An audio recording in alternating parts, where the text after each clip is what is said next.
أعوذ بالله من الشيطان الرجيم بسم الله الرحمن الرحيم قل أرأيتكم إن أتاكم عذاب الله أو أتتكم الساعة أغير الله تدعون إن كنتم صادقين۔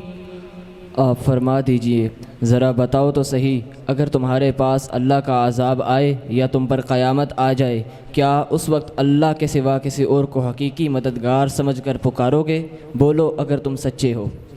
اعوذ باللہ من الشیطان الرجیم، بسم اللہ الرحمن الرحیم۔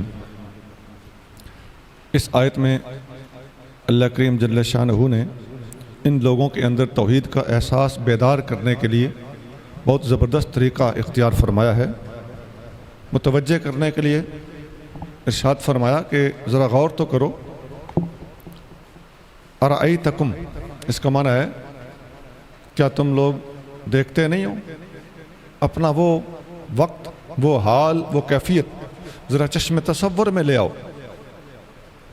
کیا کہ اگر بیٹھے بیٹھائے اچانک اللہ تعالیٰ کی طرف سے عذاب آ جائے، یا بیٹھے بٹھائے اچانک قیامت کا دن آ جائے، تو اس پیچیدہ اور یکا یک نازل ہونے والی صورتحال میں تم کس کو پکارو گے؟ اب اللہ تعالیٰ دوبارہ فرما رہا ہے کہ اغیر اللہ تدعون ان کنتم صادقین، کیا اس وقت تم اللہ کے سوا کسی اور کو مدد کے لیے پکارو گے؟ اگر سچے ہو تو ذرا جواب دو۔ تو یہ معبود سمجھ کر پکارنے کی بات ہو رہی ہے، یہ ایک الگ ایشو ہے، لیکن اس صورتحال کو سامنے رکھوانا اور لوگوں کو اللہ تعالیٰ کی طرف متوجہ کرنے اور اپنی توحید اور لا الہ الا اللہ کے کلمے کی طرف متوجہ کرنے کا یہ انداز نہایت زبردست، دل نشین اور مؤثر انداز۔ آگے چلیے۔ بل إياه تدعون فيكشف ما تدعون إليه إن شاء وتنسون ما تشركون۔ بلکہ اسی کو پکارو گے تو وہ اگر چاہے تو کھول دے گا اس مصیبت کو جس کے لیے تم اسے پکارو گے، اور تم بھول جاؤ گے اس کو جس سے اللہ کا شریک بناتے ہو۔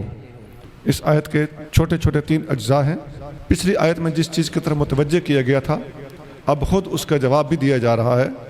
بل ایاہ تدعون، اس وقت تم بلا شبہ اللہ ہی کو یاد کرو گے، اسی کی طرف تمہاری توجہ جائے گی۔ دوسرا جزو ہے فیکشف ما تدعون الیہ، جس مقصد کے لیے تم اللہ کو اس وقت پکارو گے وہ مشکل اس کے سوا کوئی اور ٹال نہیں سکتا اور دور نہیں کر سکتا۔ انشاء، اگر وہ چاہے، یہ انشاء کی قید یہاں پر لگائی گئی ہے۔ ویسے تو ہر وقت یہ قید ہوتی ہے، لیکن یہاں اسپیشل یہ اس لیے لگائی گئی ہے کہ وہ تو قیامت کا دن ہوگا، اللہ تعالیٰ قادر ہے کہ اس کو ٹال دے، لیکن اللہ تعالیٰ اس کو ٹالے گا نہیں، اس لیے اس غلط فہمی کو دور کرنے کے لیے انشاء کی قید لگائی۔ اور وَتَنْسَوْنَ مَا تُشْرِكُونَ، یہ تیسرا جزو ہے، تمہیں اس وقت وہ لوگ بھول جائیں گے جن کو تم اللہ کا شریک بناتے رہے ہو۔ وَلَقَدْ أَرْسَلْنَا إِلَىٰ أُمَمٍ مِّن قَبْلِكَ فَأَخَذْنَاهُم بِالْبَأْسَاءِ وَالضَّرَّاءِ لَعَلَّهُمْ يَتَضَرَّعُونَ، اور بے شک ہم نے آپ سے پہلے کئی امتوں کی طرف رسول بھیجے تو ہم نے ان امتوں کو پکڑ لیا سختی اور تکلیف سے تاکہ وہ عاجزی سے گڑ گڑائیں۔ جی، جب لوگوں نے سابقہ انبیاء علیہ السلام کے سامنے ان کی تعلیمات کا انکار کیا تو اللہ تعالیٰ کی طرف سے ان پر پکڑ آ گئی، اور پکڑ کرنے کا مقصد ان کے اندر گڑ گڑاہٹ پیدا کرنا تھا، عاجزی پیدا کرنا تھا، اس لیے کہ تضرع، عاجزی اور گڑ گڑاہٹ کی حالت میں اللہ کریم جل شانہ ٹوٹے ہوئے دلوں کی حوصلہ افزائی کرتا ہے، مہربانی کرتا ہے، اور ٹوٹا ہوا دل اللہ کو بہت پسند ہوتا ہے۔ تو ان کے دل توڑنے، ان کے اندر عاجزی، انکساری اور تضرع پیدا کرنے کے لیے ان پر گرفت کی گئی۔ فلولا إذ جاءهم بأسنا تضرعوا ولكن قست قلوبهم وزين لهم الشيطان ما كانوا يعملون۔ تو ایسا کیوں نہ ہوا کہ جب ان پر ہمارا عذاب آیا تو وہ عاجزی کرتے، لیکن ان کے دل سخت ہو گئے اور آراستہ کر دیا ان کے لیے شیطان نے ان کاموں کو جو وہ کرتے تھے۔ جی، یہ پچھلی آیت سے ریلیٹڈ ہے کہ جب ان پر پکڑ ہوئی، باس بھیجا گیا، تو چاہیے تو یہ تھا کہ وہ لوگ عاجزی اختیار کرتے، لیکن پریکٹیکلی عملاً ایسا نہ ہوا۔ ان لوگوں نے عاجزی کو اختیار کرنے کی بجائے قست قلوبہم، ان کے دلوں کے اندر سختی آ گئی اور وہ مزید بغاوت، سرکشی اور نافرمانی پر اترے رہے۔ وزینہم الشیطان ما کانوا یعملون، اور شیطان نے ان کے اعمال جو تھے ان کے لیے سجا دیے۔ شیطان جب اعمال سجاتا ہے تو بندہ اپنے غلط کام، بد عقیدگی، بد زبانی، چرب زبانی، ان باتوں پر شرمندہ ہونے کے بجائے مغرور ہو جاتا ہے۔ اس کو کہتے ہیں کہ شیطان نے اس کے لیے اس کے عمل سجا دیے ہیں۔ بڑی اپریشیشنز ملتی ہیں، بڑی لائکنگ ملتی ہے، بڑا لوگ فالو کرتے ہیں، لیکن بات جب غلط ہوتی ہے تو اس وقت ان چیزوں کو نہیں دیکھنا چاہیے، قرآن و سنت کو دیکھنا چاہیے، حقیقت کو دیکھنا چاہیے۔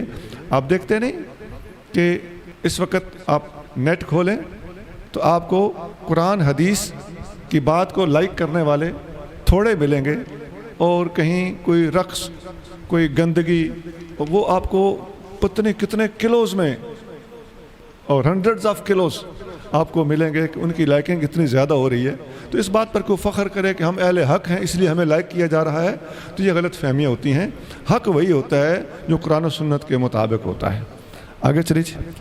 فلما نسوا ما ذكروا به فتحنا عليهم أبواب كل شيء حتى إذا فرحوا بما أوتوا أخذناهم بغتة فإذا هم مبلسون۔ پھر جب وہ بھول گئے اس چیز کو جس کے ساتھ انہیں نصیحت کی گئی تھی تو ہم نے ان پر ہر چیز کے عارضی دروازے کھول دیے، یہاں تک کہ جب وہ اترانے لگے ان چیزوں کے ساتھ جو انہیں دی گئیں، ہم نے انہیں اچانک پکڑ لیا تو اس وقت وہ نا امید ہو کر رہ گئے۔ جی، اللہ تعالیٰ کی طرف سے جو نصیحت کی گئی تھی، انبیاء علیہ السلام کی طرف سے جو پیغامات ان تک پہنچے تھے، ان کا انہوں نے انکار کیا، ان کو انہوں نے فراموش کیا، تو اللہ تعالیٰ نے ان پر ساری سہولتوں، آسائشوں کے دروازے کھول دی۔ یہ ڈھیل ہوتی ہے اللہ کی طرف سے۔ پھر جب وہ دنیا کی عیش و عشرت کے اندر مغرور ہو گئے اور بالکل اس دنیا کی زندگی کو اپنا ہمیشہ کا سرمایہ سمجھنے لگے کہ ہم نے تو کسی نے پوچھنا پڑتنا ہی نہیں ہے، بس یہی کچھ ہے، غالب بعیش کوش کہ عالم دوبارہ نیست۔ بس جب اس طرح کی ذہنیت اختیار کر گئے تو اچانک اللہ تعالیٰ جل شانہ نے ایک جھٹکا لگایا، تو بغتتاً اس کا معنی ہوتا ہے یکا یک اللہ نے ان پر گرفت کی۔ فَإِذَا هُمْ مُبْلِسُونَ، اس وقت وہ نا امید ہو گئے کہ ہم کہاں کھوئے ہوئے تھے اور ہمارے ساتھ بن کیا گیا۔ آپ نے دیکھا ہوگا بعض اوقات ایکسیڈنٹ بھی ہوتے ہیں، تو ایکسیڈنٹ سے تھوڑی دیر پہلے کا منظر اگر آپ کے کہیں کیمرے میں آ جائے تو وہ جن کا ایکسیڈنٹ ہوا ہوتا ہے، اکثر ایسا ہوتا ہے کہ ایسے لوگ اس وقت کھانا پینا، عیش و عشرت، چٹ چیٹ، برگر، شاورمے اور گانے بجانے اور ٹیپ ریکارڈر وغیرہ گاڑی میں لگا کے یا کوئی ویڈیوز وغیرہ لگا کے اس وقت اللہ کو، آخرت کو اور اپنی موت کو بالکل بھول چکے ہوتے ہیں۔ اکثر حادثات ایسی صورتحال کے بعد واقع ہوتے ہیں۔ ہمارے ایک بڑے گہرے پیارے دوست تھے، ابھی بھی اللہ تعالیٰ نے سلامت رکھے، لیکن بچھڑے بڑا عرصہ گزر گیا ہے۔ وہ جب ہم گاڑی میں بیٹھے ہوتے تھے تو وہ ڈرائیور کو فوراً تنبیہ کر دیتے تھے کہ جب دیکھو کہ میں اپنے آپ کو خوشی میں، ترنگ میں ایسے اڑتا ہوا اور بڑی شوخی میں محسوس کر رہا ہوں تو سمجھ جانا کہ ایکسیڈنٹ کا پیش خیمہ ہے۔ اللہ کو کبھی فراموش نہیں کرنا چاہیے۔ اللہ تعالیٰ ایک اور جگہ پہ قرآن شریف میں ارشاد فرماتا ہے، لا تفرح ان اللہ لا يحب الفرحین، ترنگ میں مت آنا، اللہ تعالیٰ خوشی طاری کر لینے والوں کو پسند نہیں کرتا۔ یہ سورۃ قصص کی آیت نمبر 76 ہے۔ ایک حدیث میں آتا ہے، حضرت عقبہ بن عامر نبی کریم رؤوف الرحیم صلی اللہ علیہ وآلہ وسلم سے روایت کرتے ہوئے ارشاد فرماتے ہیں کہ اذا رأیت اللہ یعطی العبد من الدنیا علی معاصیہ ما یحب، جب تم دیکھو کہ کوئی بندہ ایسا ہے جس کو گناہ کرنے کے باوجود اس کی پسندیدہ چیزیں مل رہی ہیں، غلطی کرنے کے باوجود وہ جو چاہتا ہے وہ ہو رہا ہے، جو ڈیمانڈ کرتا ہے اسے مل رہا ہے، لیکن ہے گناہ گار، غلط کام کر رہا ہے، فَإِنَّمَا هُوَ اسْتِدْرَاجٌ، سمجھ جاؤ کہ استدراج ہے۔ استدراج وہ خلاف عادت اور خرق عادت ہوتا ہے جو کافروں کو بھی اللہ تعالیٰ عطا کر دیتا ہے۔ یہ مسلمان کے ہاتھ سے صادر ہو، ولی کے ہاتھ سے صادر ہو، وہ کرامت ہوتی ہے، اور اگر اللہ کے دشمن کے ہاتھ سے ایسی ہی چیز صادر ہو تو وہ استدراج ہوتا ہے۔ تو نبی کریم صلی اللہ علیہ وآلہ وسلم نے اس کو استدراج قرار دیا ہے، کرامت اور ولایت قرار نہیں دیا۔ ثم تلا رسول اللہ صلی اللہ علیہ وسلم هذه الآیہ، پھر نبی کریم صلی اللہ علیہ وآلہ وسلم نے یہی سورۃ انعام کی آیت نمبر 44 تلاوت فرمائی، جو اس وقت ہمارے پیش نظر ہے۔ مسند احمد حدیث نمبر 17311 17311۔ اس آیت اور اس حدیث سے ہمیں سبق ملتا ہے کہ کبھی بھی گناہ کرنے کے باوجود اگر ہماری لائن دنیا کی سیدھی ہو تو ہم اس پر فخر نہ کریں، بلکہ اپنا محاسبہ کریں اور جائزہ لیں۔ بعض جگہ ہم نے دیکھا ہے کہ کچھ لوگ کہتے ہیں کہ میں جب شریعت پہ چلتا ہوں تو میرے ساتھ مشکلات پیش آتی ہیں، جب شریعت کو چھوڑتا ہوں تو پھر جی میرے حالات ٹھیک ہو جاتے ہیں۔ اور اس میں نے اشارہ دیا ہے، سمجھنے والے زیادہ سمجھیں، بڑی اوٹ پٹانگ باتیں بھی لوگ بیان کرتے ہیں، حتیٰ کہ میں بعض کا لفظ بول رہا ہوں، اکثر نہیں کہہ رہا، کہیں کہیں بعض پیروں کے مرید اور بعض آستانوں پر ایسی ایسی حرکتیں ہیں کہ جی یہ تو کرو گے تو یوں ہوگا، یوں کرو گے تو یوں ہوگا۔ ایسے لوگ اچھی طرح سمجھ لیں، یہ دنیا بڑی وسیع ہے، یہ جو گیم تمہارے ساتھ ہو رہی ہے نا، یہ بھی اسی وسعت کا ایک حصہ ہے، اور مت سمجھو کہ دوسروں کو اس بات کا پتہ نہیں۔ یہ باتیں قرآن بھی بتاتا ہے، حدیث بھی بتاتی ہے، اور دوسرے آستانوں والے تم سے بہتر جانتے ہیں۔ یہ شیطانی حرکتیں کرنے سے اگر تمہیں دنیا ملتی ہو، آٹا کوٹا نمک چینی فلاں لفظ بولوں تو مجھے مل جاتا ہے، تو اس قسم کی جب آپ خرافات بولتے ہیں تو اس کے نتیجے میں آپ کا کام ہو جاتا ہے، تو سمجھ جاؤ نبی کریم رؤوف الرحیم صلی اللہ علیہ وآلہ وسلم فرما رہے ہیں کہ یہ کافروں والا استدراج ہے، اس پر اترانا اور مطمئن اور مسرور نہیں ہونا چاہیے۔ فقطع دابر القوم الذين ظلموا والحمد لله رب العالمین۔ تو ظالموں کی جھڑ کاٹ دی گئی، اور تمام تعریفیں اللہ کے لیے ہیں جو پروردگار ہے سارے جہانوں کا۔ ایسی حرکتیں کرنے والے، ایسے کرتوت کرنے والوں کو قرآن ظالم کہتا ہے، ان کی جڑ کاٹ دی گئی۔ کیا مطلب؟ ان کا سارا تعلق، ان کی ساری کی ساری روحانیت، ان کے سارے دعوے وہ ختم کر دیے گئے، ان کی بیس ہی ختم کر دی گئی۔ محض مغرور اور کلمہ گو ہندو، محض کلمہ جانتے مانتے سنتے ہیں، لیکن اس کے حقائق سے بالکل بے خبر ہیں۔ ان کے اندر خالص جتنے کرتوت ہیں وہ سب اسلام کے اینٹی ہیں، اور والحمدللہ رب العالمین، حمد اور تعریف ہے تو رب العالمین اللہ کے لیے ہے۔ قل ارأيتم ان اخذ الله سمعكم وابصاركم وختم على قلوبكم من اله غير الله يأتيكم به انظر كيف نصرف الآيات ثم هم يصدفون۔ فرمائیے اے لوگو بتاؤ، اگر اللہ تمہارے کان اور تمہاری آنکھیں لے جائے اور تمہارے دلوں پر مہر لگا دے تو اللہ کے سوا کوئی معبود ہے جو یہ چیزیں تمہارے پاس لے آئے؟ دیکھیے ہم کس طرح یکے بعد دیگرے دلائل توحید بیان کرتے ہیں، پھر بھی وہ روگردانی کرتے ہیں۔ سبحان اللہ۔ اب پیچھے جو بیان کیا گیا تھا کہ اگر اچانک تم پر کوئی عذاب آ جائے یا اچانک قیامت آ جائے تو اس وقت کیا کرو گے، اسی طرح کی اب پھر بات ارشاد فرمائی جا رہی ہے کہ ان کافروں سے فرمائیے کہ اگر یکا یک اللہ تعالیٰ تمہاری سننے کی طاقت ختم کر دے، دیکھنے کی قوت سلب کر لے اور تمہارے دلوں کے اوپر مہر لگا دے، تو اس وقت تم اللہ کے سوا کس سے مدد کرو گے؟ کون ہے اللہ کے سوا جو تمہاری یہ چیزیں لوٹا دے؟ یہ مشکل سوال ہے اور متوجہ کرنے کے لیے دل نشین سوال ہے۔ اب فرمایا انظر کیفا نصرف الآیات، اے محبوب دیکھیے ہم کس طرح پھیر پھیر کر آیتیں بیان کرتے ہیں۔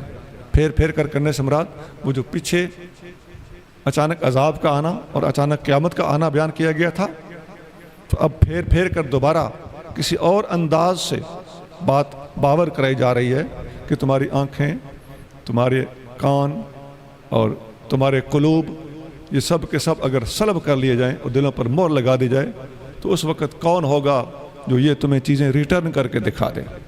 قل أرأيتكم إن أتاكم عذاب الله بغتة أو جهرة هل يهلك إلا القوم الظالمون۔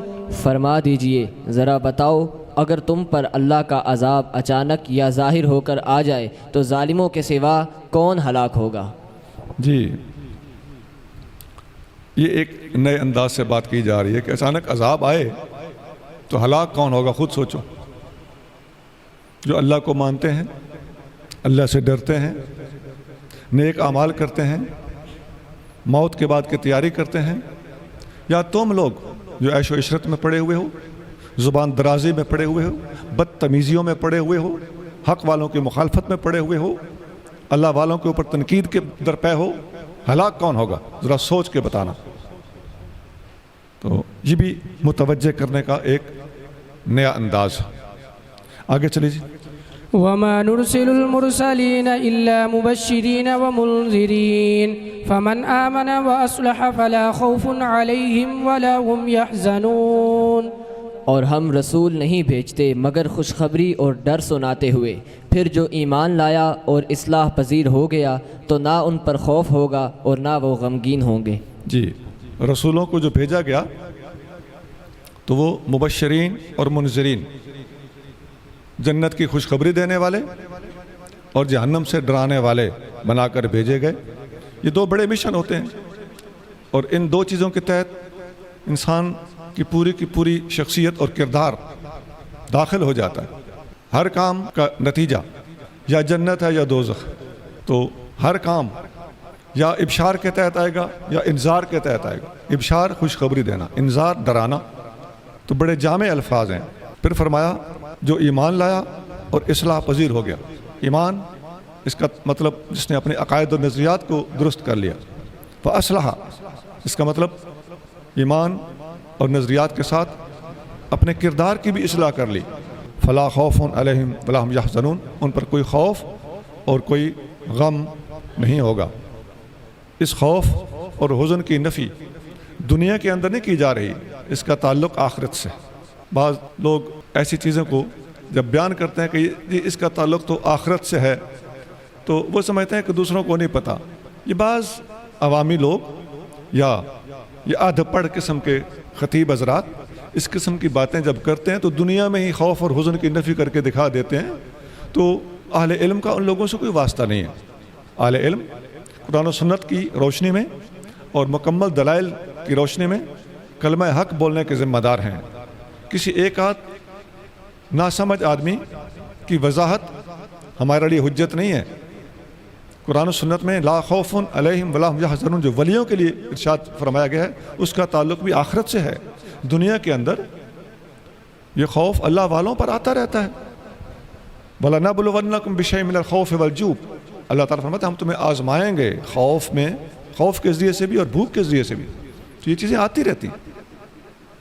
خوف خدا یہ تو تقوی ہے، اور متقی ہی تو ولی ہوتا ہے۔ خوف خدا کی دنیا میں نفی کیسے کی جا سکتی ہے؟ تو اس قسم کی باتیں یا جاہل کرتے ہیں یا ایک مخصوص مکتبہ فکر ہے جو اہل سنت کے قدم قدم مخالف چلنے کی قسم کھا چکا ہے، وہ اس قسم کے کرتوت کرتے رہتے ہیں۔ اللہ تعالیٰ انہیں ہدایت عطا فرمائے۔ آگے چلیے۔ والذين كذبوا بآياتنا يمسهم العذاب بما كانوا يفسقون۔ اور جنہوں نے ہماری آیتوں کو جھٹلایا انہیں اس وجہ سے عذاب پہنچے گا کہ وہ نافرمانی کرتے تھے۔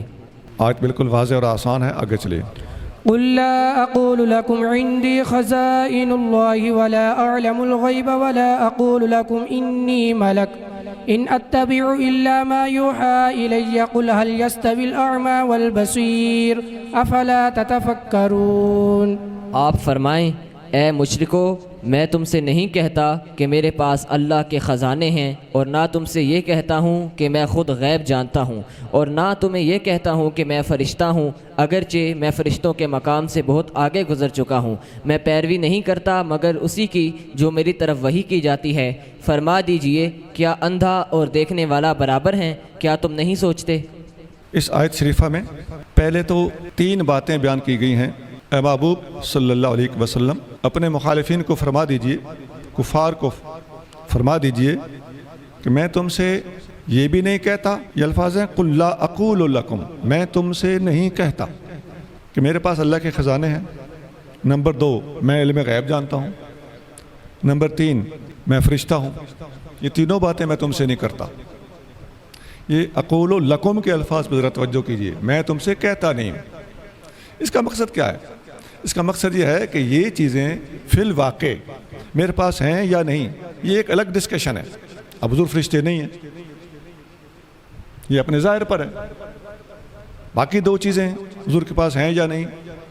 تو ٹوٹل تینوں چیزوں کو اے محبوب آپ ان کو فرما دیجئے کہ لا اقول لکم، میں یہ چیزیں تم سے نہیں کہتا. اچھا، وجہ کیا ہے کہ ان تینوں چیزوں کو وہ لوگ بعید سمجھتے تھے. ان کی اپنی عقل کے مطابق یہ 3 چیزیں ناممکن تھیں. تو فرمایا میں ان 3 چیزوں کی تو بات ہی نہیں کر رہا، یہ میرے پاس ہوں نہ ہوں یہ ایک الگ بحث ہے، لیکن میں تمہارے سامنے یہ تینوں چیزیں پیش ہی نہیں کرتا. میں یہ تم سے منوا کے چھوڑوں، یہ بات کی چیزیں ہیں. میں کہنا کیا چاہتا ہوں وہ یہ ہے، فرمایا ان اتبع الا ما یوحی الی، میں تو پیروی کرتا ہوں اس کی جو میری طرف اللہ کی طرف سے وحی آتی ہے. اصل میرے تمہارے درمیان جو وجہ امتیاز، ایسی وجہ امتیاز جس کا عقلی طور پر تم بھی انکار نہیں کر سکتے. کیوں؟ مجھ سے پہلے انبیاء آتے رہے، تمہارا اپنا عقیدہ ہے کہ انبیاء آ سکتے ہیں، تو میں تو وہی کا دعویٰ کرتا ہوں. اور یہ کہ قل هل يستوي الاعمى والبصير، کیا اندھا اور دیکھنے والا برابر ہو سکتے ہیں؟ یعنی مجھے اللہ نے علم عطا فرمایا تم اندھیرے میں ہو، مجھے اللہ تعالیٰ نے ہدایت عطا فرمائی ہے تم گمراہی میں ہو. کیا ہدایت یافتہ اور گمراہ برابر ہو سکتے ہیں؟ تو وہی کا آنا، علم کا ہونا اور علم ہی کی وجہ سے میرا تم سے ممتاز ہونا، یہ وہ باتیں ہیں جو میرا کلیم ہے، اصل کلیم ہے. پوری آیت میں جو 5 چیزیں ڈسکس ہوئی ہیں، 3 چیزوں کے بارے میں فرمایا لا اقول لکم، میں تم سے اس موضوع پر بحث ہی نہیں کرتا. اور ہاں البتہ وحی کا آنا اور علم کی روشنی کا مجھے میسر ہونا، یہ تو تمہاری سمجھ سے بالا تر نہیں ہے نا. اب یہ جو میں نے تفسیر بیان کی ہے، یہ تفسیر بغوی کے اندر امام بغوی نے بڑی بیسک بنیادی اور تمام تفسیروں میں علمی طور پر ایک ممتاز تفسیر ہے. اس کے اندر یہ وضاحت کی گئی ہے. وہ فرماتے ہیں کہ یہ جو 2 چیزیں آخری میں نے گن کے سنائی ہیں، تو امام بغوی اس پر تبصرہ کرتے ہوئے لکھتے ہیں کہ وَذَلِكَ غَيْرُ مُسْتَحِيلٍ فِي الْعَقْلِ مَا قِيَامِ الدَّلِيلِ بَالْحُجَجِ الْبَالِغَةِ. یہ جو 2 چیزیں میں بتا رہا ہوں یہ تو کم از کم عقلی طور پر ناممکن نہیں ہے، جبکہ ان کے اوپر دلائل قائم ہو چکے ہیں اور بالغ حجتیں قائم ہو چکی ہیں. میں معجزات دکھا چکا ہوں، علمی طور پر قرآن جیسی کتاب تمہارے سامنے موجود ہے، مجھ پر نازل ہو چکی ہے اور ہوتی رہتی ہے.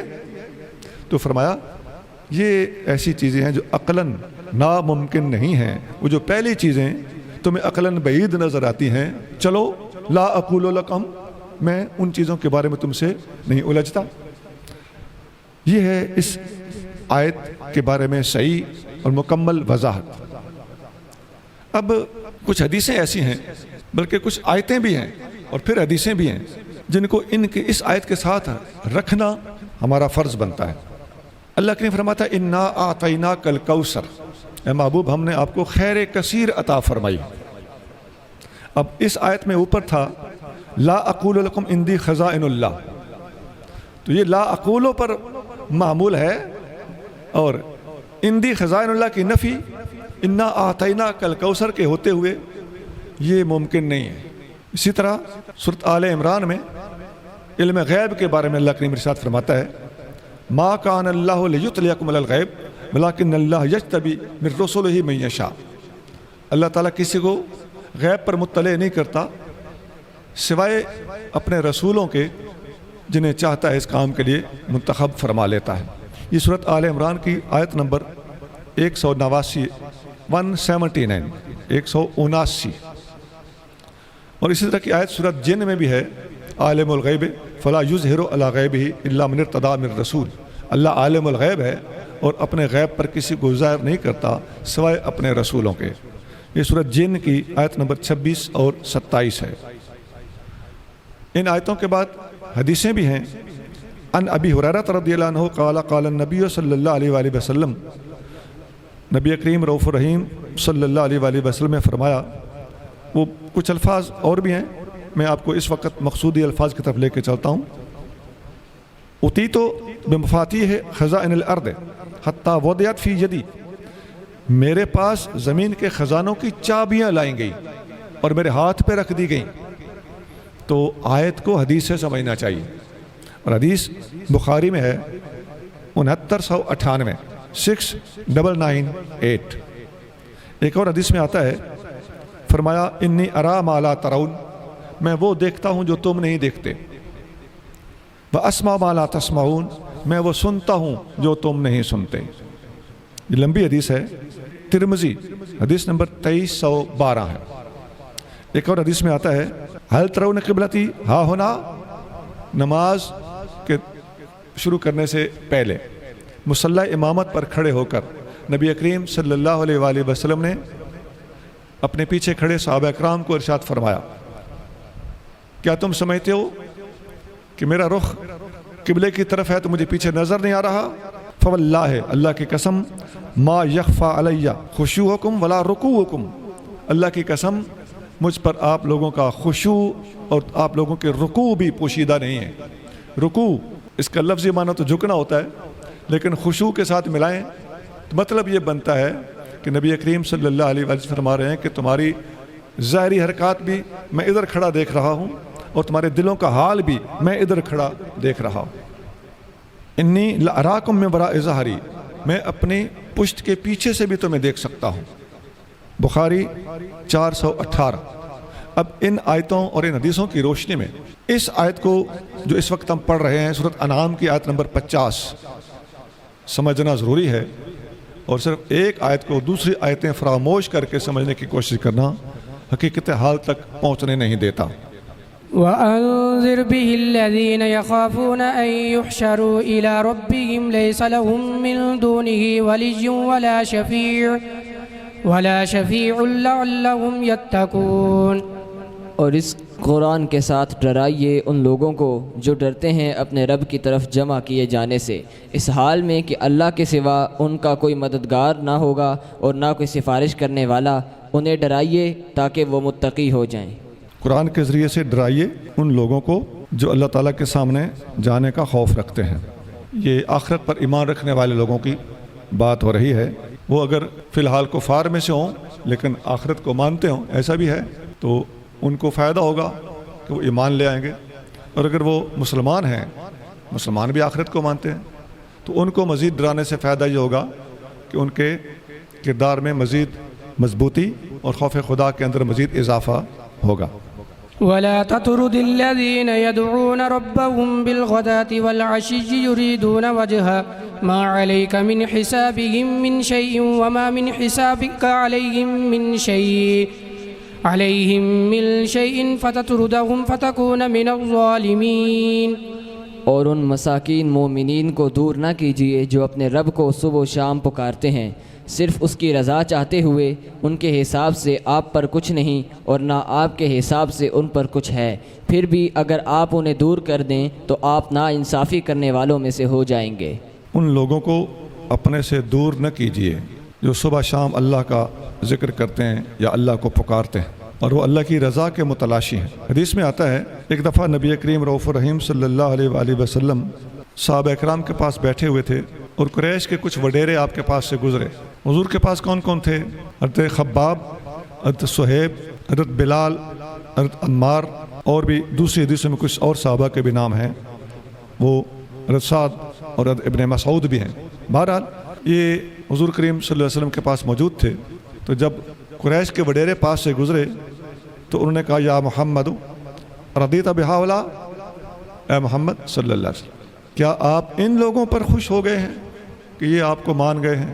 اس موقع پر یہ آیت نازل ہوئی تھی. یہ مسند احمد میں ہے، حدیث نمبر 3985 3985. آگے چلیے. وَكَذَلِكَ فَتَنَّا بَعْضَهُمْ بِبَعْضٍ لِيَقُولُوا أَهَٰؤُلَاءِ مَنَّ اللَّهُ عَلَيْهِم مِّن بَيْنِنَا أَلَيْسَ اللَّهُ بِأَعْلَمَ بِالشَّاكِرِينَ. اور اسی طرح ہم نے ان کے بعض کو بعض کے ساتھ آزمایا کہ بالآخر وہ مالدار کفار فقراء مومنین کو دیکھ کر حقارت سے کہیں کیا ہم میں سے یہ وہی لوگ ہیں جن پر اللہ نے احسان کیا؟ اے منکرو، کیا اللہ شکر گزاروں کو خوب جاننے والا نہیں؟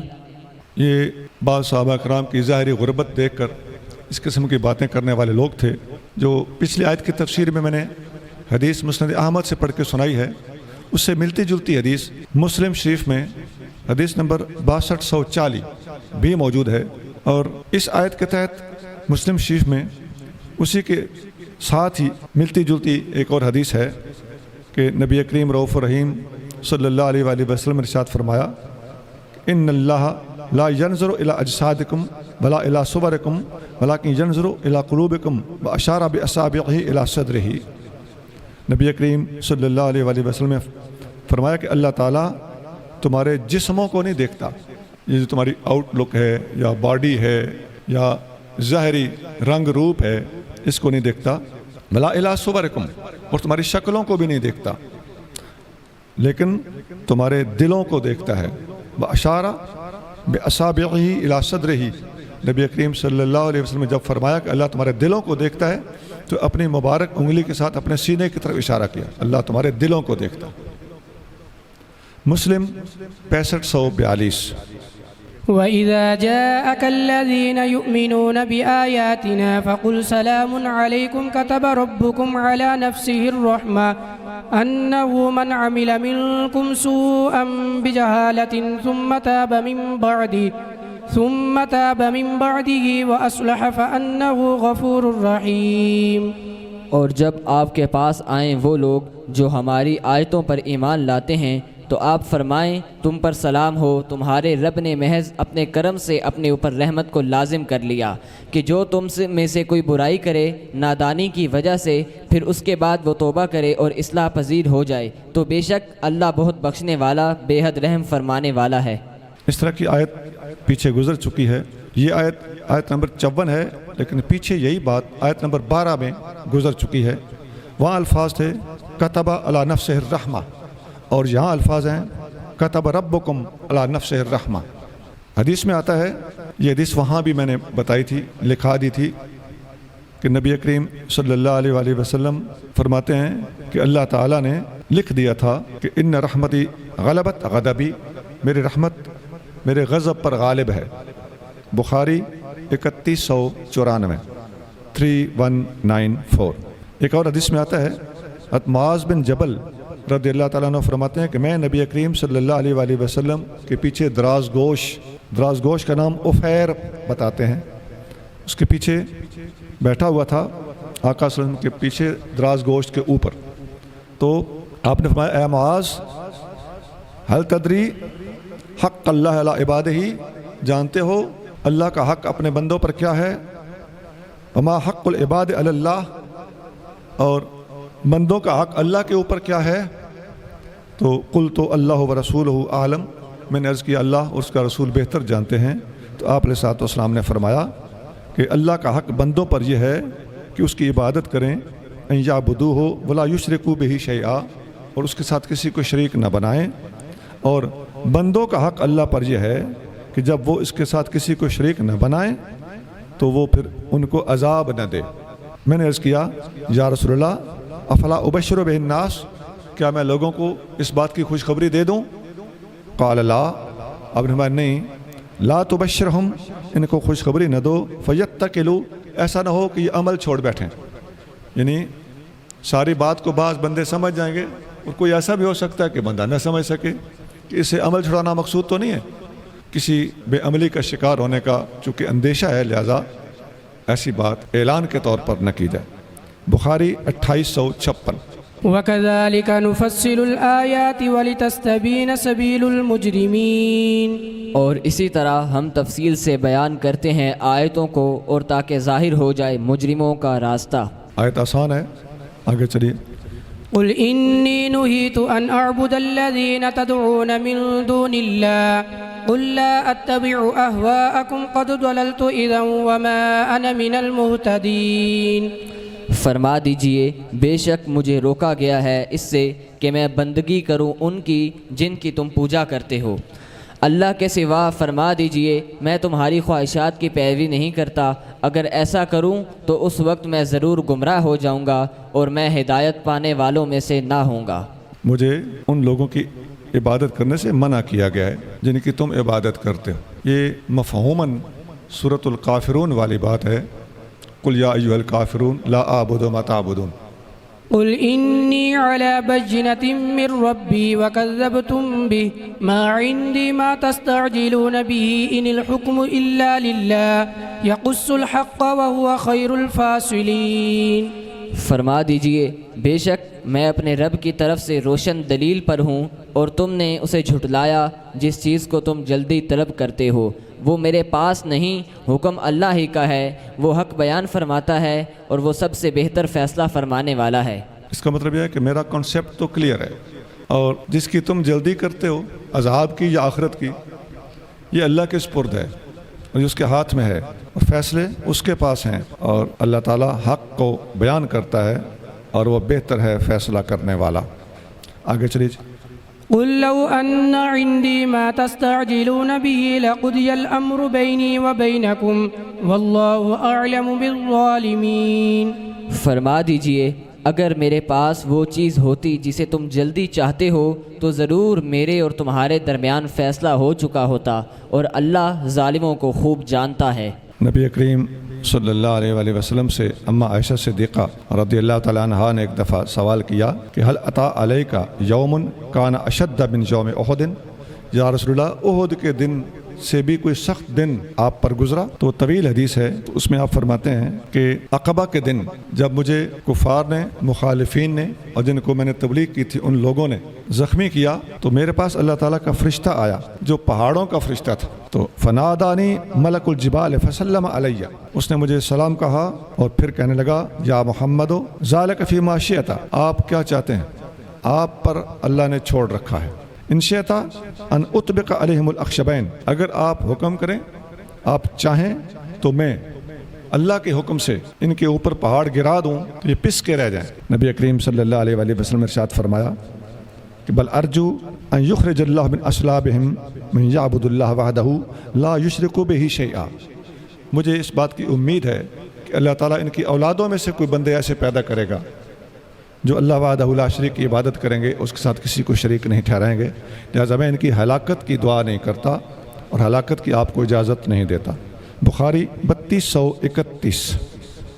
وعنده مفاتح الغيب إلا يعلمها إلا هو ويعلم ما في البر والبحر وما تسقط من ورقة إلا يعلمها ولا حبة في ظلمات الأرض ولا رطب ولا يابس إلا في كتاب مبين۔ اور اسی کے پاس ہیں غیب کی کنجیاں، اس کے سوا انہیں کوئی نہیں جانتا، اور وہ جانتا ہے ہر اس چیز کو جو خشکی اور دریاؤں میں ہے، اور کوئی پتا نہیں گرتا لیکن وہ اسے جانتا ہے، اور نہیں کوئی دانہ زمین کی تاریکیوں میں، اور نہ کوئی تر اور نہ کوئی خشک، لیکن لکھا ہوا ہے روشن کتاب میں۔ جی، اللہ تعالیٰ کی شان انتہا درجے پر اس آیت میں بیان کی جا رہی ہے۔ غیب کی چابیاں اس کے پاس ہیں جسے اس کے سوا کوئی نہیں جانتا، اور نمبر 2 جو خشکی اور سمندروں میں ہے وہ سب کچھ جانتا ہے، اور ایک پتا بھی اگر گرتا ہے تو اللہ تعالیٰ اس کو جانتا ہے، اور کوئی دانہ بھی زمین کے اندھیروں میں اگر موجود ہے، اور کوئی تر اور کوئی خشک چیز ایسی نہیں ہے جو اللہ کے ہاں لکھی ہوئی نہ ہو۔ وهو الذي يتوفاكم بالليل ويعلم ما جرحتم بالنهار ثم يبعثكم فيه ليقضى أجل مسمى ثم إليه مرجعكم ثم ينبئكم بما كنتم تعملون۔ اور وہی ہے جو تمہاری روحیں قبض کر لیتا ہے رات میں، اور جانتا ہے جو کچھ تم نے دن میں کیا، پھر تمہیں اٹھا دیتا ہے دن میں تاکہ مقررہ میعاد پوری ہو جائے، پھر تمہارا لوٹنا اسی کی طرف ہے، پھر تمہیں خبر دے گا اس چیز کی جو تم کرتے تھے۔ جی، رات کا وقت وہ تمہاری روحیں قبض کر لیتا ہے۔ اس آیت میں یتوفاکم کا لفظ ہے، تو توفی یہ باب تفاعل سے ہے۔ قادیانیوں کا ایک سوال ہے اور وہ بڑا چیلنج بنا کر اس کو پیش کرتے ہیں کہ توفی کا لفظ اسی باب تفاعل سے جب استعمال ہوا ہو تو اللہ فاعل ہو اور بندہ اور زیرو اس کا مفعول ہو تو ہمیشہ موت مراد ہوتی ہے۔ تو اس آیت میں اس کا رد موجود ہے کہ موت مراد ضروری نہیں کہ موت ہی مراد ہو، بلکہ یہاں پر وہ ساری شرائط پائی جا رہی ہیں جو قادیانی پیش کرتے ہیں، اور توفی کا لفظ موت کے معنی میں نہیں بلکہ نیند کے معنی میں استعمال ہوا ہے۔ اور عیسیٰ علیہ السلام کا آسمان پر جانا اکثر مفسرین کے قول کے مطابق نیند کی حالت میں ہی تھا، لہذا بات کلیئر ہو گئی، اور اس قسم کے جو انہوں نے وہ بہانے بنائے ہوئے ہیں وہ خاک میں مل گئے۔ آگے چلیے۔ وهو القاهر فوق عباده ويرسل عليكم حفظا حتى إذا جاء أحدكم الموت توفته رسلنا وهم لا يفرطون۔ اور وہی غالب ہے اپنے بندوں پر اور بھیجتا ہے تم پر نگہبان فرشتے، یہاں تک کہ جب تم میں سے کسی کو موت آ جائے تو اسے قبض کرتے ہیں ہمارے بھیجے ہوئے فرشتے، اور وہ کوتاہی نہیں کرتے۔ اللہ اپنے بندوں پر غالب ہے۔ قاہر اس کا مطلب ہوتا ہے کہ حتمی فیصلہ اسی کا چلتا ہے، اور تمہارے اوپر اپنے محافظ بھیجتا ہے، مراد انسانوں کے اعمال کو نوٹ کرنے والے فرشتے ہیں۔ حتیٰ کہ جب تم میں سے کسی کو موت آ جاتی ہے تو ہمارے فرشتے اس کو وفات دیتے ہیں۔ تو فرشتے وفات دیتے ہیں، اس کا مطلب یہ ہوا کہ یہ ڈیوٹی فرشتوں کی ہی ہے، اور انہوں نے ہر بندے کو مرد ہو یا خاتون موت دینا ہوتی ہے۔ اور فرشتے مذکر اور مؤنث نہیں ہوتے۔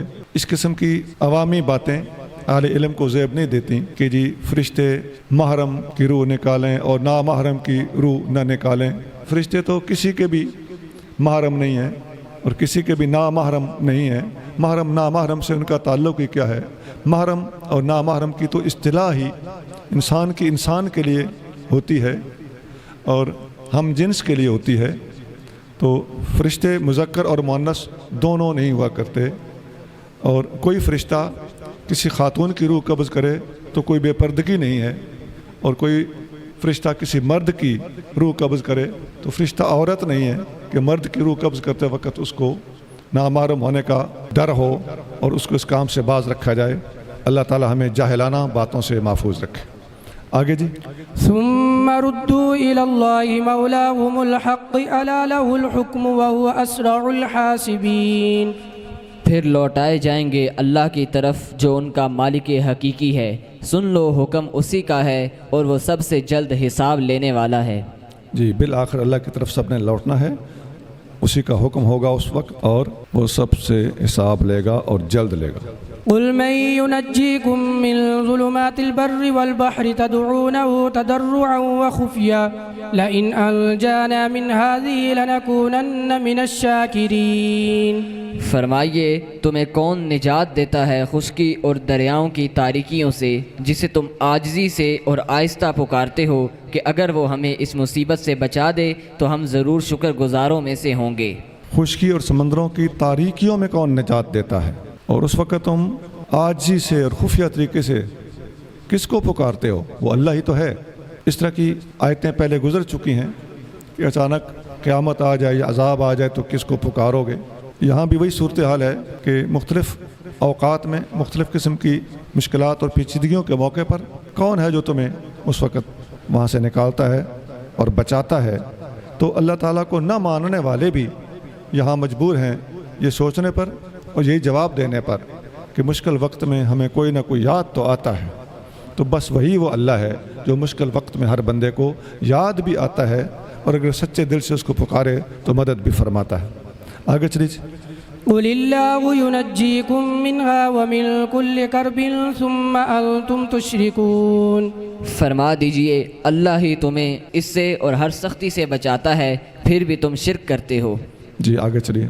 قل هو القادر على أن يبعث عليكم عذابا من فوقكم أو من تحت أرجلكم أو يلبسكم شيعا ويذيق بعضكم بأس بعض انظر كيف نصرف الآيات لعلهم يفقهون۔ آپ فرما دیں وہی اس پر قادر ہے کہ تم پر عذاب بھیجے تمہارے اوپر سے یا تمہارے پاؤں کے نیچے سے، یا مختلف گروہ کر کے تمہیں بھڑا دے اور تمہارے بعض کو بعض کی لڑائی کا مزہ چکھا دے۔ دیکھیے ہم کس طرح بار بار بیان فرماتے ہیں توحید کی دلیلیں تاکہ یہ لوگ سمجھیں۔ جی وہ قادر ہے کہ تمہارے اوپر سے عذاب بھیج دے یا تمہارے پاؤں کے نیچے سے عذاب کھڑا کر دے، یا تمہیں خلط ملط کر دے اور تمہیں ایک دوسرے کی طرف سے گزند پہنچا کر، باس پہنچا کر، نقصان پہنچا کر تمہیں سزا دے۔ اور اللہ تعالیٰ فرماتا ہے کہ دیکھیے ہم کس طرح توحید کے دلائل پھیر پھیر کر بیان کرتے ہیں۔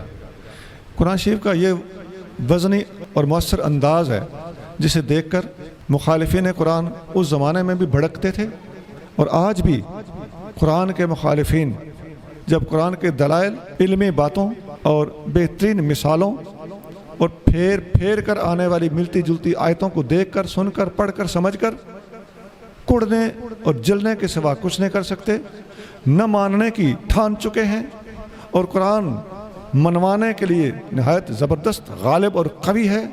ایسی گھٹن اور کڑن کی صورتحال میں جل جانے والے جلتے ہیں، اور فزادہم اللہ مرضا، ان کے دلوں کے اندر مرض میں اضافہ ہوتا ہے۔ اب وہ لگ پڑتے ہیں قرآن کو ٹرائل کرنے اور قرآن کو فرضی سزائیں سنانے، لیکن قرآن اپنے علم کے اعتبار سے اور اپنے دلائل کی دقت کے اعتبار سے اور اپنی علمی گہرائی کے اعتبار سے پوری دنیا کے اوپر اپنا غلبہ ثابت کر چکا ہے۔ حدیث میں آتا ہے، حضرت جابر بن عبداللہ رضی اللہ تعالیٰ عنہ فرماتے ہیں کہ جب یہ آیت نازل ہوئی، سورۃ انعام کی آیت نمبر 65، تو نبی کریم صلی اللہ علیہ وآلہ وسلم نے ارشاد فرمایا، الفاظ یہ تھے کہ قل هو القادر علی ان یبعث علیکم عذابا من فوقکم، وہ قادر ہے اس بات پر کہ تمہارے اوپر سے عذاب بھیج دے۔ حضور نے فرمایا اعوذ بوجہک، یا اللہ میں تیری پناہ میں آتا ہوں۔ پھر اس سے اگلے الفاظ او من تحت ارجلکم، یہ پڑھ کے حضور نے فرمایا اعوذ بوجہک، اے اللہ میں تیری پناہ میں آتا ہوں۔ پھر اگلے الفاظ او یلبسکم شیعا ویذیق بعضکم بعض بعض، کہ یہ بھی ممکن ہے کہ اللہ تعالیٰ تم لوگوں کو خلط ملط کر دے اور گروہ گروہ کر دے، ٹکڑوں ٹکڑوں میں بانٹ دے۔ شیعہ اس کا معنی ہوتا ہے گروہ، دھڑے بندی، تفرقہ بازی۔ اللہ اس میں اگر تمہیں مبتلا کر دے اور ایک دوسرے کی طرف سے تمہیں گزند پہنچائی جائے، تو نبی کریم صلی اللہ علیہ وآلہ وسلم نے ارشاد فرمایا ھذا اہون او ھذا ایسر، فرمایا یہ بھی بات تو بڑی بھاری ہے لیکن دوسری باتوں کی نسبت یہ پھر بھی آسان ہے۔ بخاری 4628 4628۔ اور ایک حدیث میں آتا ہے نبی کریم صلی اللہ علیہ وآلہ وسلم نے ارشاد فرمایا میں نے اللہ تعالیٰ سے 3 دعائیں مانگی، 2 قبول ہو گئیں، ایک سے منع کر دیا گیا۔ سألت ربی، میں نے اپنے رب سے سوال کیا کہ اللہ یہلک امتی بالسنۃ فاعطانیھا، میری امت کو مجموعی طور پر قحط کے ساتھ ہلاک نہ کیا جائے۔ کسی ایک آدھ بندے کا بھوکے مر جانا ایک الگ بات ہے، لیکن مجموعی طور پر پوری کی پوری امت پر یہ عذاب مسلط کر دیا جائے تو اللہ نے میری دعا قبول فرمائی۔ میں نے دوسری دعا کی کہ میری امت کو مجموعی طور پر غرق کر کے نہ مارا جائے، میرا اللہ نے قبول فرما لی۔ اور میں نے تیسری دعا کی کہ اللہ یجعل بأسہم بینہم فمنعنیھا، میری امت کے آپس میں جھگڑے نہیں ہونے چاہیے، تو اللہ تعالیٰ نے مجھے اس سے منع فرما دیا۔ مسلم 7260 7260۔ وَكَذَّبَ بِهِ قَوْمُكَ وَهُوَ الْحَقُّ قُلْ لَسْتُ عَلَيْكُمْ بِوَكِيلٍ، اور اسے آپ کے ہم قبیلہ لوگوں نے جھٹلایا حالانکہ یہی حق ہے، فرمائیے میں تم پر نگہبان نہیں۔ جی بالکل آسان ہے، آگے چلیے۔ نگہبان کا مطلب ہے کہ میں نے تم سے زبردستی ایمان نہیں منوانا، زبردستی تمہیں مسلمان نہیں کرنا، زبردستی تمہیں باکردار نہیں بنانا۔ میرا کام تو پیغام پہنچانا ہے، اچھی تبلیغ کرنا ہے، ترغیب دینا ہے۔ میں تمہارے اوپر حفیظ نہیں ہوں، یا وکیل کا معنی حفیظ اور ذمہ دار۔ چلیے جی۔ لِكُلِّ نَبَإٍ مُسْتَقَرٌّ وَسَوْفَ تَعْلَمُونَ، ہر خبر کے ظہور کے لیے ایک وقت مقرر ہے اور ان قریب تم جان لو گے۔ ہر خبر کے لیے ایک وقت مقرر ہے، بس اپنے اپنے وقت پہ ہر چیز اپیئر ہوتی چلی جائے گی، اور جیسے جیسے چیزیں ظاہر ہوں گی تم جانتے چلے جاؤ گے۔ آگے جی. وَإِذَا رَأَيْتَ الَّذِينَ يَخُوضُونَ فِي آيَاتِنَا فَأَعْرِضْ عَنْهُمْ حَتَّى يَخُوضُوا فِي حَدِيثٍ غَيْرِهِ وَإِمَّا يُنْسِيَنَّكَ الشَّيْطَانُ فَلَا تَقْعُدْ بَعْدَ الذِّكْرَى مَعَ الْقَوْمِ الظَّالِمِينَ. اور اے مخاطب جب تو دیکھے ان لوگوں کو جو ہماری آیتوں میں کچھ بحثی کرتے ہیں تو ان سے منہ پھیر لے یہاں تک کہ وہ بحث کرنے لگیں کسی اور بات میں. اور اے مخاطب اگر تجھے شیطان بھلا دے تو نہ بیٹھ یاد آ جانے کے بعد ظلم کرنے والی قوم کے ساتھ.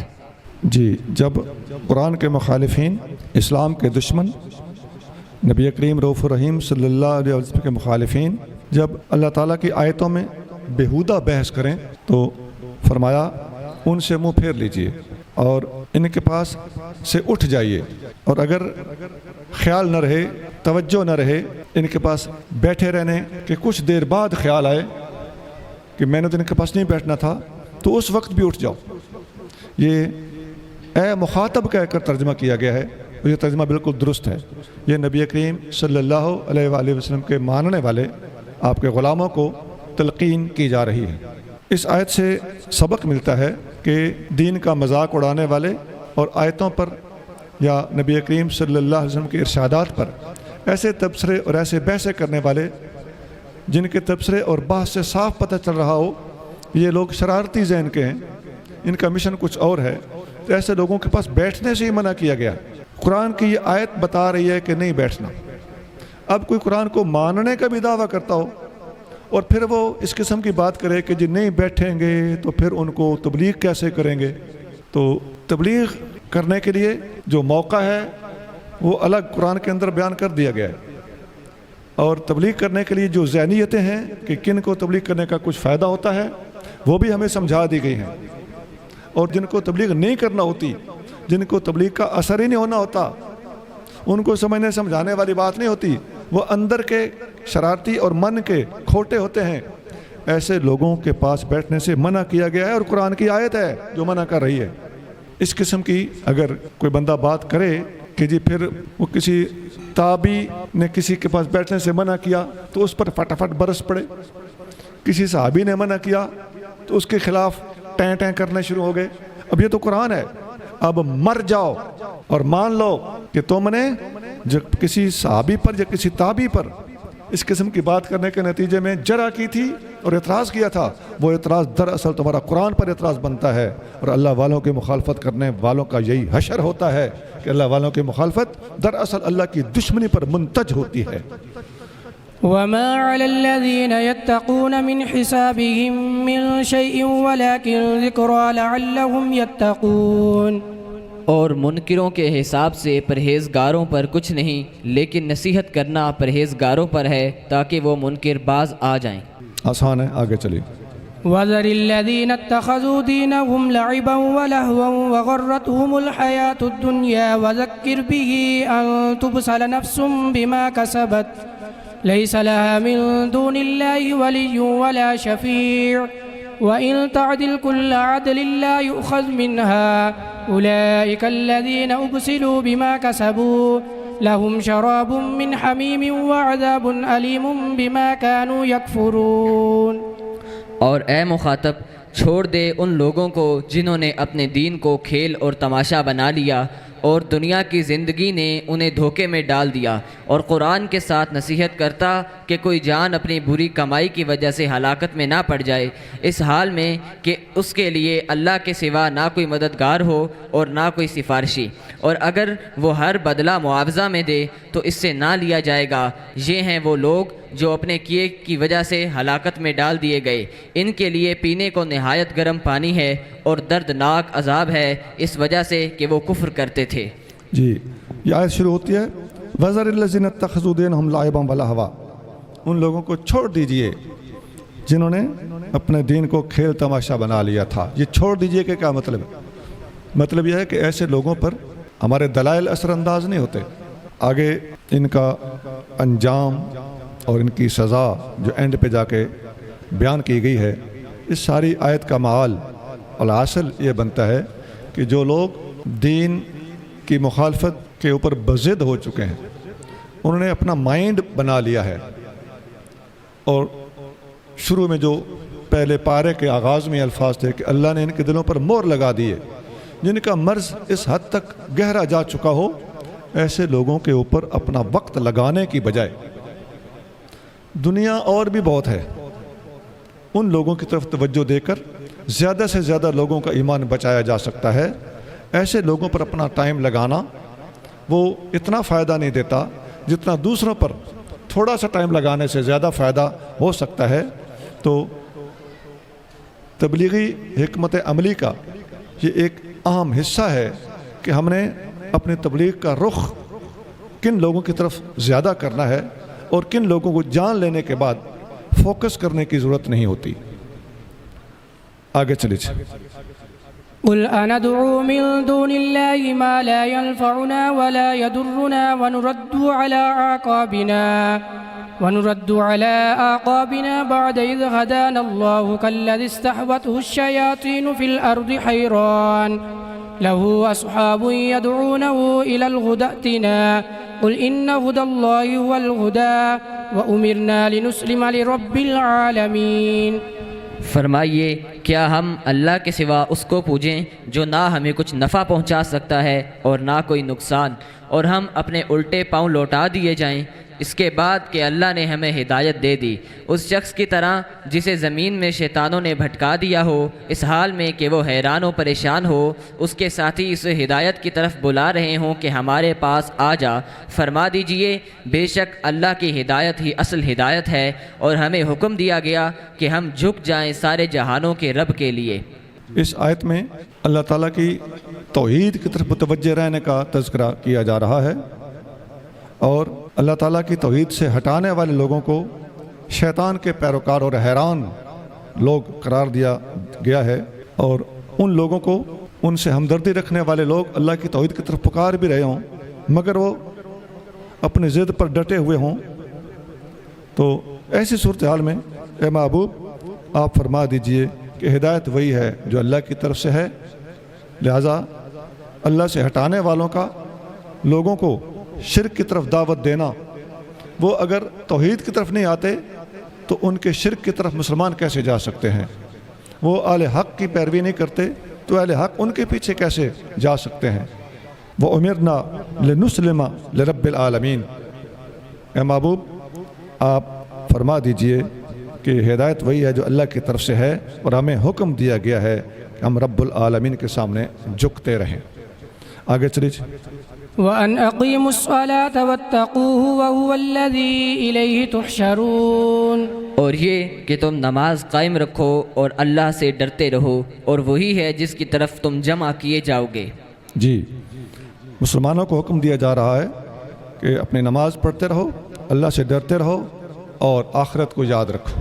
نماز پڑھتے رہنا یہ کفر کا مقابلہ کرنے کے لیے اللہ کی عبادت ہونے کے ساتھ ساتھ ایک اضافی فائدہ بھی دیتا ہے کہ جب کسی مبلغ نے دین اسلام کی تبلیغ کرنی ہو اور کفر کا مقابلہ کرنا ہو تو اس کا نماز کی طرف متوجہ رہنا اللہ تعالیٰ کی عبادت کے ساتھ ساتھ ایک تبلیغی فائدہ بھی دیتا ہے۔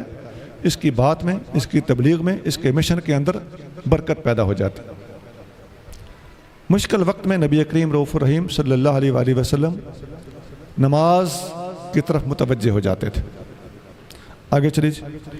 وَهُوَ الَّذِي خَلَقَ السَّمَاوَاتِ وَالْأَرْضَ بِالْحَقِّ وَيَوْمَ يَقُولُ كُن فَيَكُونُ قَوْلُهُ الْحَقُّ وَلَهُ الْمُلْكُ يَوْمَ يُنفَخُ فِي الصُّورِ عَالِمُ الْغَيْبِ وَالشَّهَادَةِ وَهُوَ الْحَكِيمُ الْخَبِيرُ۔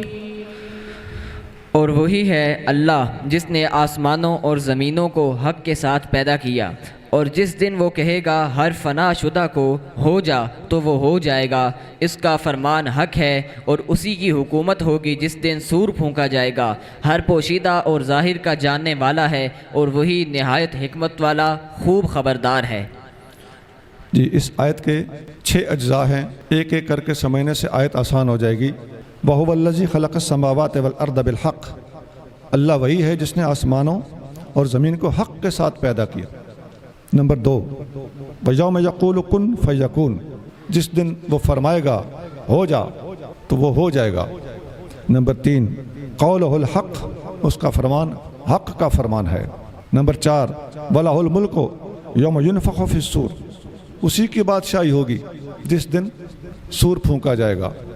نمبر 5 عالم الغیب والشہادہ، وہ غیب اور ظاہر، غیب اور شہادت سب کو جاننے والا ہے۔ نمبر 6 وَهُوَ الْحَكِيمُ الْخَبِيرُ، وہ حکمت والا خبردار ہے۔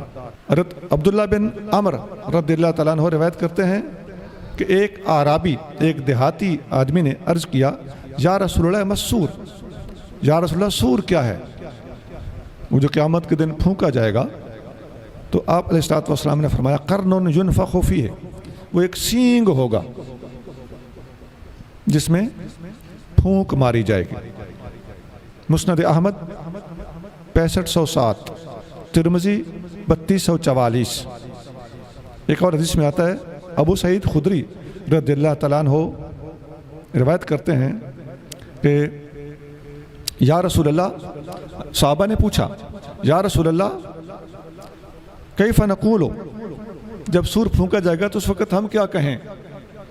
آپ علیہ الصلوۃ والسلام نے فرمایا قولو، اس وقت یہ پڑھنا حسبنا اللہ ونعم الوکیل توکلنا علی اللہ ربنا، ہمارے لیے اللہ کافی ہے جو بہتر وکیل ہے، اور ہم نے اپنے اللہ پر توکل کیا جو ہمارا رب ہے۔